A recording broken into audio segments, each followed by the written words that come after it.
નમસ્કાર, સંદેશ ન્યૂઝમાં આપનું સ્વાગત। હું કિન્નરી। સમાચારો પર કરીએ નજર। સુરત જિલ્લાના ઓલપાડ તાલુકામાં ધોધમાર વરસાદ ખાબક્યો। ઓલપાડ ટાઉનની સોસાયટીમાં વરસાદી પાણી ભરાઈ ગયા। સિદ્ધનાથ સોસાયટીમાં વરસાદી પાણી ભરાયા। ઘરના પ્રવેશ દ્વાર પર વરસાદી પાણી ભરાયેલા જોવા મળી રહ્યા છે। પાણી ભરાતા લોકોએ જાતે જ પાણીનો નિકાલ કરવા લાગ્યા હતા। પાણી ઘરમાં ન ઘૂસે તે માટે પાળ બાંધવાની પણ ફરજ પડી છે। ત્યારે ઓલપાડની સેના ખાડી બે કાંઠે થતા ઓવરફ્લો થઈ મુખ્ય માર્ગ ઉપર પાણી ફરી વળતા અનેક માર્ગ બંધ થઈ ગયા છે। ધોધમાર વરસાદે દક્ષિણ ગુજરાતને જાણે બાંધમાં લીધું હોય। દક્ષિણ ગુજરાતમાં જળબંબાકારની આ સ્થિતિ સુરતમાં ઓલપાડના દ્રશ્યો। ઓલપાડ તાલુકામાં ધોધમાર વરસાદ ખાબક્યો।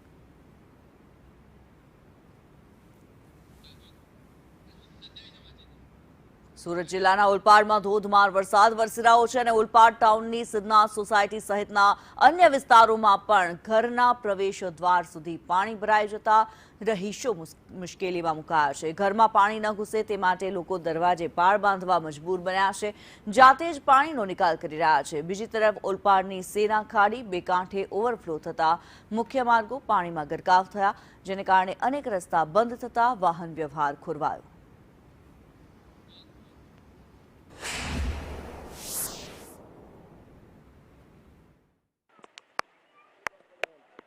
સુરત સહિત જિલ્લાઓમાં ધોધમાર વરસાદને પગલે સુરતમાંથી પસાર થતી ખાડીઓ હવે ઓવરફ્લો થઈ છે। ત્યાં સુરત શહેરના પરત પાટિયા વિસ્તારમાં આવેલ માધવ પાર્ક જે છે સોસાયટીઓ છે ત્યાં આખાને આખા ખાડીપુરના પાણીમાં ગરકાવ થયેલી જોવા મળી રહી છે। ત્યારે જોઈ શકાય છે અહીંના જે લોકો છે તે હવે અહીંથી ધીરે ધીરે લોકો ખાલી કરીને જઈ રહ્યા છે, કારણ કે આ જે રીતે પાણી ભરવાની સમસ્યા છે છેલ્લા ઘણા વર્ષોની સમસ્યા છે। ખાડીપુરના પાણી જ્યારે પણ અહીં આવે છે ત્યારે આ લોકો જે છે ખાલી કરીને જતા રહે છે। જે રીતે તમે અહીં જોઈ શકાય છે અહીં લોકોના જે છે આગળ જતા તે કમર સુધી પાણી છે, પણ હાલ ઘૂંટણા સુધીના પાણીમાં લોકો ધીરે ધીરે કરીને આવી રહ્યા છે। પરંતુ આ પાણી ભરાવાના કારણે અનેક સોસાયટીઓ અનેક ઘરો આના લોકો જે છે આમાં ઘરોમાં કેદ થયેલા જોવા મળી રહ્યા છે। ભૈયા કहाँ से आ रहे हो? हम हमारे यहाँ ये डायमंड कंपनी से। डायमंड कंपनी कितना पानी है वहाँ पे भर कमर का है। अच्छा, कहाँ से भैया?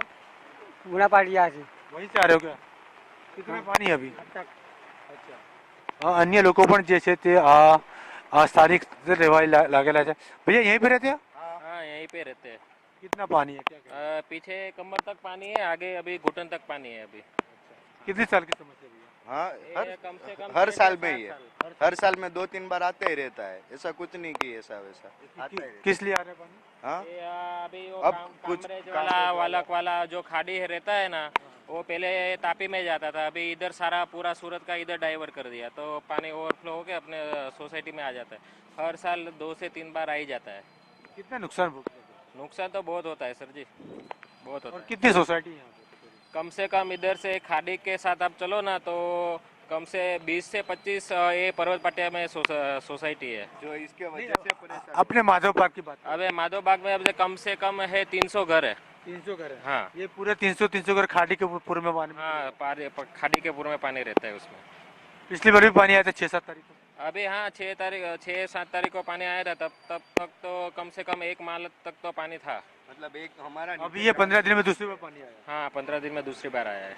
બિલકુલ 15 દિવસમાં જ આ માધવ પાર્કમાં બીજી વખત પાણી આવ્યા છે અને હવે લોકો જે છે પોતાનું ઘર છોડી અન્ય તરફ જઈ રહ્યા છે। ખાસ કરીને સ્થિતિ ગંભીર છે। તંત્ર એક બાજુ દાવા કરે છે કે ખાડી પૂર નહીં આવશે, મોટા મોટા મશીનો ઉતારે છે, પરંતુ સ્થિતિ એ રીતની સર્જાઈ છે કે લોકોના ઘરમાં પાણી ઘૂસેલા જોવા મળી રહ્યા। તમે હાલ જે રીતે જોઈ રહ્યા છો આ સોસાયટી છે, હાઈફાઈ સોસાયટી છે, એવું છે કે નથી કે નાના ઘરો છે, પરંતુ આ આખું ને આખું ઘર સોસાયટીઓ હાલ ખાડીપુરના પાણીમાં જે છે ગરકાવ થયેલી જોવા મળી રહી છે। ગંભીર સ્થિતિ છે। હાલ પણ સુરત સહિત દક્ષિણ ગુજરાતમાં વરસાદ વરસી રહ્યો છે। ખાસ કરીને જે રીતે પલસાણા હોય, કામરેજ હોય ત્યાં મોડી રાત્રે ખૂબ જ વધારે વરસાદ વરસ્યો છે, તેને કારણે ખાડીપુરમાં જે છે વધારે પાણી આવ્યું છે। ત્યારે તે પાણી જે છે હવે સુરત તરફ પ્રણાંતર થયું છે। ત્યારે સુરતમાં પણ હવે ખાડી જે છે તે ઓવરફ્લો થઈ છે। ત્યારે આવી જે અનેક સોસાયટીઓ છે ત્યાં સોસાયટીઓમાં ખાડીપુરનું પાણી જે છે ઘૂસી ગયું છે અને લોકોને આ ખાડીપુરમાંથી પસાર થવા મજબૂર બની રહ્યા છે। જોઈ રહ્યા છે અનેક કાકા પણ આવી રહ્યા છે, તેમને પણ આપણે પૂછવાનો પ્રયાસ કરીશું કઈ રીતની સ્થિતિ હોય છે અહીં, કાકા શું કહેશો આ પાણી લઈને? मेरा ये कहना है, मोदी जी से हाथ जोड़कर निवेदन है कि एक सप्ताह के अंदर इस तरह से दूसरी बार अगर सूरत को डुबाने का विचार है आपका, तो फिर आपकी मर्जी। बाकी मोदी जी मतलब लोगों को इस टाइप का मौका मत दीजिए कि दूसरी बार बीजेपी की सरकार आने में तकलीफ हो। लेकिन और मेरे कहने का है कि ये खाड़ी के ऊपर जो भी दबाण है, आप दबाण क्लियर क्यों नहीं करवा रहे हो? क्या तकलीफ है आपको? मतलब हम छोटे छोटे बच्चों को लेके भूखे मरे, प्यासे मरे, हमारी दुकानें पानी में डूब गई, घर पानी में डूब गए। मतलब इस टाइप का कब तक चलते रहेगा? नहीं देखने के लिए अभी आए कॉर्पोरेटर सांसद।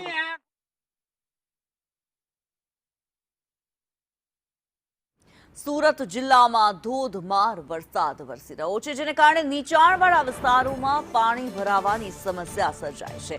કિમ સ્થિત શિવ મંદિરમાં સતત બીજા વર્ષે ફરીવાર વરસાદી પાણી ભરાઈ ગયા, જેને કારણે મંદિરનું શિવલિંગ પાણીમાં ગરકાવ થઈ ગયું. એટલું જ નહીં, મંદિરની આસપાસના અને સામે આવેલા ઘરોમાં પણ પાણી પ્રવેશી જતા સ્થાનિક રહીશો ભારે મુશ્કેલીમાં મુકાયા છે. ઘરોમાં પાણી ઘૂસી જતા લોકોનો ઘરવખરીનો સામાન પલળી જવાથી લોકો હાલાકીનો સામનો કરી રહ્યા છે. આ દ્રશ્યો સામે આવી રહ્યા છે. સુરત જિલ્લામાં ધોધમાર વરસાદ વરસ્યો છે અને કિમમાં આવેલું શિવ મંદિર જે છે પાણીમાં ગરકાવ થયું.